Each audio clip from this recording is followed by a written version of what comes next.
السلام علیکم دوستو، آج کی ویڈیو میں ہم پاکستان کی ورلڈ کپ 2023 میں بری کارکردگی اور شکست کی وجوہات جاننے کی کوشش کریں گے کہ پاکستان کی اس کارکردگی کی وجہ بری کپتانی، بری سلیکشن، بری بیٹنگ، بری بالنگ یا بری فیلڈنگ رہی۔ تو آپ کے خیال میں کس وجہ سے پاکستان کی کارکردگی ایسی رہی ہے؟ آپ نے کامنٹ باکس میں ضرور بتانا ہے، اور نہیں تو کم از کم شاداب خان، نواز، حارث رؤوف، امام الحق، محمد رضوان، آغا سلمان کو تو کم از کم ٹیم سے کچھ عرصہ کے لیے آؤٹ ضرور کر دینے چاہیے۔ خاص کر شاداب خان اور محمد رضوان نے جس طرح جعلی طور پر انفٹ ہونے کا ڈرامہ کیا ہے، اس کی انہیں سزا ضرور ملنی چاہیے۔ دوستو، پاکستان کی ٹیم کل ہونے والے اپنے آخری میچ میں انگلینڈ کے ہاتھوں بھی شکست کھا کر ٹورنامنٹ سے باہر ہو گئی ہے۔ پاکستان کو اس میچ میں سیمی فائنل میں کوالیفائی کرنے کے لیے یا تو 284 رن سے فتح درکار تھی یا پھر انگلینڈ کی جانب سے ملنے والے ٹارگٹ کو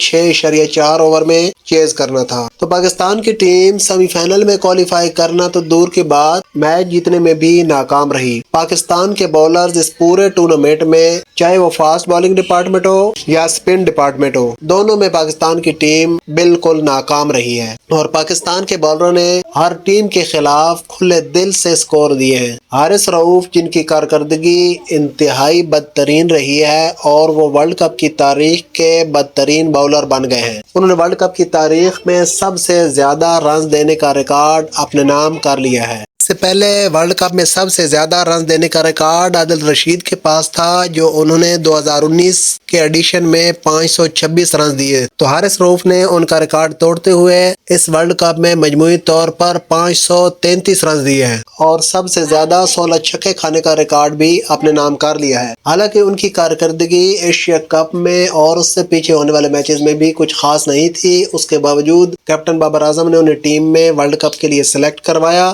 اور پھر 2 وارم اپ میچز سمیت پورے 11 میچز کھلائے۔ کسی ایک میچ میں بھی ان کی کارکردگی ایسی نہیں تھی جو ٹیم کی جیت کا سبب بنتی، نہ تو وہ رنز روکنے میں کامیاب ہو سکے اور نہ ہی وکٹ لینے میں، اور نہ ہی پاکستان کے بیٹسمین کچھ خاص کرنے میں کامیاب رہے۔ بیٹنگ تو پاکستان کی ویسے ہی، پاکستان کی بیٹنگ پر تو پہلے ہی بھروسہ نہیں تھا، سارا بھروسہ باؤلنگ پر تھا، وہ بھی نہ چل سکی۔ تو میرے خیال میں تو پاکستان کی اس بدترین کارکردگی کا ذمہ دار صرف اور صرف کیپٹن بابر اعظم ہے، کیونکہ انہوں نے پی سی بی اور سلیکشن کمیٹی سے ٹیم سلیکٹ کروانے میں سارا کا سارا اپنا پریشر ڈالا اور اپنی مرضی سے ٹیم منتخب کروائی، اور ٹیم منتخب کروانے میں خوب دوستیاں یاریاں نبھائیں، اور پاکستانی ٹیم اور قوم کی نمائندگی نہیں کی، صرف اور صرف اپنے دوستوں کی نمائندگی کی، اپنے دوستوں کے ساتھ دوستیاں نبھائیں، اور وہی دوست انہیں لے ڈوبے، اور انہوں نے بابر اعظم کی کپتانی کو لیگ ڈاؤن کرنے میں کوئی کسر نہیں چھوڑی۔ اور میرے خیال میں اب یہ جو پاکستانی ٹیم ورلڈ کپ کھیلنے گئی ہوئی تھی، اس میں